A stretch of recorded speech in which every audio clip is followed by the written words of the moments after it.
I would like to ask the Chief Minister what government policy is in respect of political involvement in independent regulation of business sectors. Call on the Chief Minister to reply. Thank you, Mr Deputy President. There is no government policy specifically in respect of political involvement in independent regulation of business sectors. A number of different models and structures apply to regulators in the island from sector to sector, depending on what is seen is appropriate on a case-by-case basis. Supplementary question, Mrs Caine. Thank you. I thank the Chief Minister. He may be aware I'm alluding back to the amendments that were put for the Communications Bill, and one of which was mine and also led by the Digital Agency, sought to remove the political chair, the member of the Council of Ministers, as chair of the Communications Commission. And I'd say to the Chief Minister, he said it depends what is considered appropriate. Does he consider that in the modern age, the regulator of the media sector and the telecom sector on the island should continue to have a political chair? Chief Minister to reply. Thank you, Mr Deputy President. And I fully respect where the honourable member is coming from this. It's a personal opinion. What I think is important, Mr Deputy President, is that the Communications Commission agreed, where my honourable colleague for Middle, Mr Shimmons, raised in another place, to complete a consultation within a 12-month period on this topic and a number of other topics for reform. So what I would expect that that means by March 2020, and I understand that the work is already underway on the consultation and that the timeline committed will be met. And therefore, I think the committee have clearly stated they are happy to review this, but they want to do it themselves, having taken evidence from all of the community and all of the businesses affected by the communications, and then they will come back with a report to this honourable court to give their recommendations on what should happen. It's not a case of the chairman, the honourable member for Douglas South, saying he must stay as the chair. This was the Commission's response. They will make a recommendation to us based on the full facts.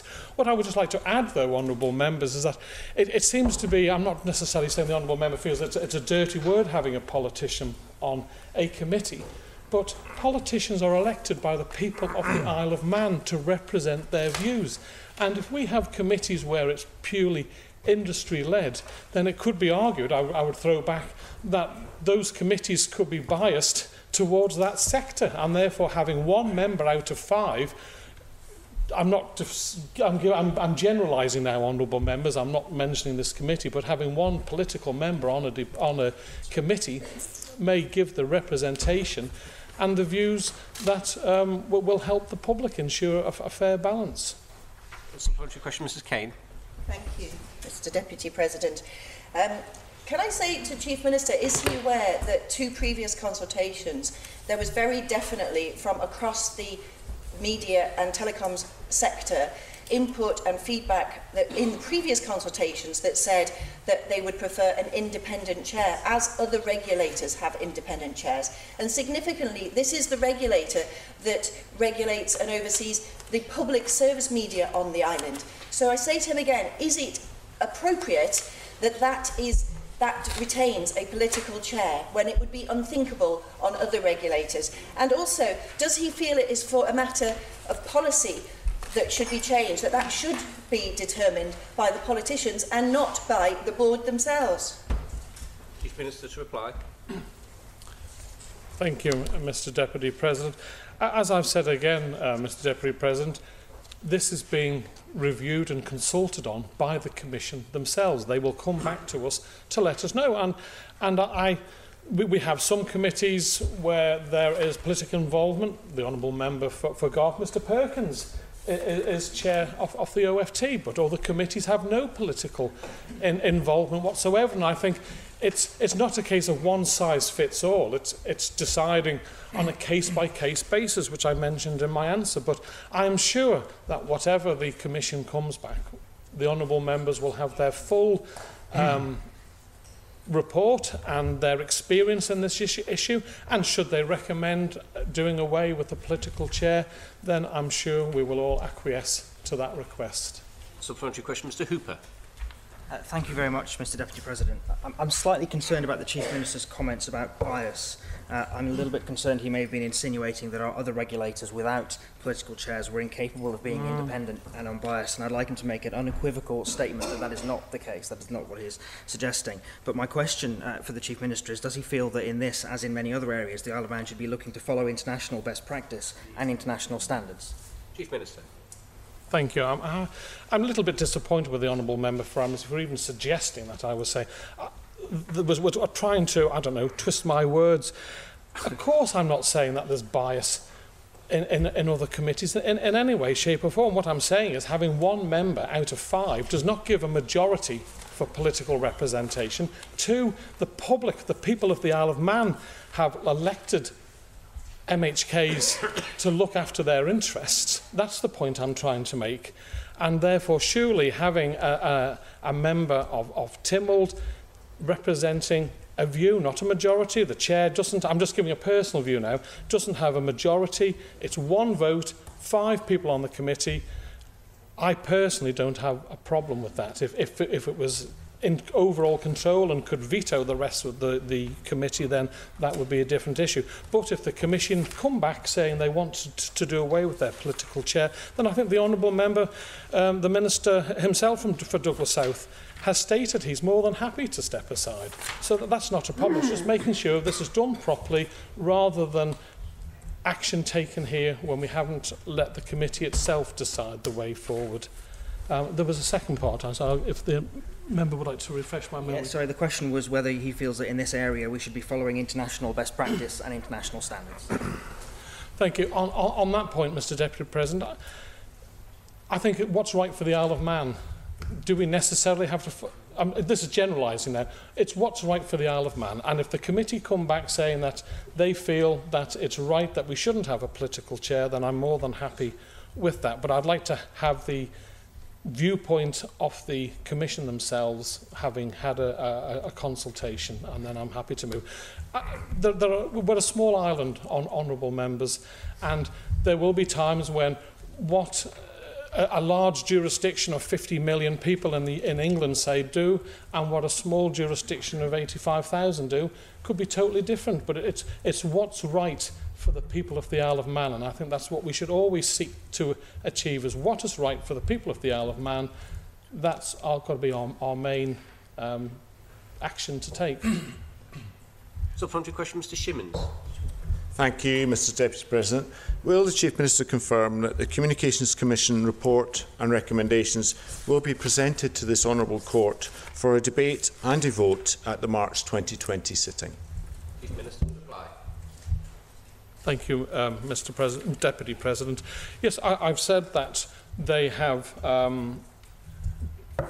been given tasks to complete the consultation within a 12-month period. So I would expect that means by March 2020. I can't guarantee because it's not in my hands, Mr Deputy President, but around that's the time frame I've been given. So I don't want to tie them down for the sake of a month slippage. Supplementary question, Mr Deputy Speaker. Thank you, Mr Deputy President. I listened to an earlier answer from the Chief Minister with regard to this matter, and I just wonder whether he'd be kind enough to respond, having said what he said, in comparing what this Honourable Court has done with regard to the health review, which effectively took great efforts to separate operation from policy and political process. Now, nothing impacts politicians more than health issues and their relationship with their constituents, and yet, effectively, we understand there's a separation that has to take place, an appropriate separation, and that decision was made by us. And yet he seems to be standing there saying, well, the Communications Commission, we've got to have political representation and we're intimately involved. How does he compare and contrast those two situations where effectively it seems that he has a desire to abrogate a political decision to the Communications Commission? I'm at a loss to how those two things sit together. Could he respond? Chief Minister to reply. Thank you, Mr Deputy President. I think the last paragraph of my answer, Mr Deputy President, sums it up. A number of different models and structures apply to regulators in the island from sector to sector, depending on what is seen as appropriate on a case-by-case basis. And therefore, we look at it from a case-by-case basis. And if the Communications Commission come back and say they no longer wish to have a political chair, then that's fine by me. But let them give us their advice. And that I think, us making a decision now, when we know we're going to be getting a report in 3-4 months' time from the Commission itself, having gone out and consulted with the public, to me that's the best way forward, rather than making a decision before a report comes in that we know is not that far away. So I don't know what is the problem with waiting 3-4 months and then deciding with all the evidence rather than going ahead now. I can't see the logic. Supplementary question, Mrs. Caine. Thank you, Mr Deputy President. Could I ask the Chief Minister, is he comfortable that there is an appropriate separation between the Communications Commission as regulator for telecoms and media and the Council of Ministers and the political direction? And also, along the lines of Mr Deputy Speaker, why is he comfortable that the Communications Commission is driving policy on this area when a previous consultation that they carried out said the responses were overwhelmingly from industry, both telecoms and media, that were fully supportive of removing a political chair? Why does it take yet another consultation and to leave that decision within the Communications Commission before it's taken? And one final point, the Chief Minister mentioned the OFT. That is now dealing with matters including gas regulation and transport. So does he feel in the future that that is appropriate to continue to have a political chair? Chief Minister, one there for you. I think we're a little bit of Groundhog Day, Mr Deputy President. It's a case-by-case basis. We can decide on a case-by-case basis. There's no one-size-fits-all. Now, we have legislation coming through, the Communications Bill. If we don't have a political chair, I'll just throw this one in, how are we going to be able to get questions back? You'll have a sponsoring department, but they won't have that person won't have sat through the detailed meetings on how they've arrived at it. But that's for this Honourable Court to decide, but I still think waiting for the Communications Commission to give their advice is the best way forward. I really think this is a mountain out of a molehill. When this administration is not saying no, we're saying wait until we get the report. And if the report concludes we have no chair, then we're fine. It's a few months away. I honestly don't understand why I'm being asked these supplementaries, Mr Deputy Speaker. President. Supplementary question, Mrs. B. Croft. Thank you, Mr Deputy President. Could I ask the Chief Minister, as he stated before, that the rationale for having a political chair on these various committees is so that because we're elected and so we can feed in our constituents' points of view into the committees, would it not be possible for a political person to be on the committee but not be chair and still have the same value as in feeding in that same information to the committee and being present through all the detailed discussions to bring back? What is the rationale why they need to be chair in the first place? Apologies, Ms. Caine. Chief Minister to reply. Thank you. I'm not going to argue with the Honourable Member, Mr Deputy President, because that could well be the recommendation. Who knows? Let's wait and see. I'm totally ambivalent to what the outcome is, really. But I'd just like to, if anyone thinks the Council of Ministers is trying to dictate communication strategy, then they've never sat in the Council of Ministers. We've got other things to be getting on with. We have one member out of 5 that doesn't give us a majority, but that member is representing the interests of the people. And if the report says they go from being chair to a member, I'm fine with that. If the report says they just shouldn't be on in the first place, then I'll happily accept that. Supplementary question, Mr. Cretney. Thank you, Mr. Deputy President. The Chief Minister referred to examples elsewhere. He referred to the United Kingdom with 50 million people and the Isle of Man. Would he not agree that it's perhaps even more important in a small jurisdiction, given the closeness between government and business, that this should be seen to be independent? Chief Minister to reply. I think it's on a case-by-case basis. I don't know how anyone could feel that what have we got to, what sort of angle has a political chair if he can be outvoted 4-1. I don't know how that can be seen as damaging. But if, as I said, it's a case-by-case basis. If the report comes back saying no to a political chair, then that's it as far as I'm concerned. There'll be no political chair, but let the committee decide. Now, the final supplementary question on this is in the hands of Mr Baker. Thank you, Mr Deputy President. Would the Chief Minister agree with me that having a political chair brings valuable political accountability to this honourable court?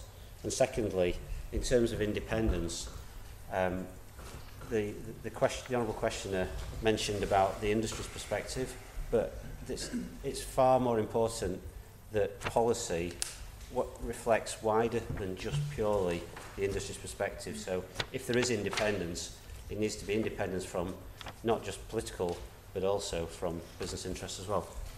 Chief Minister to reply.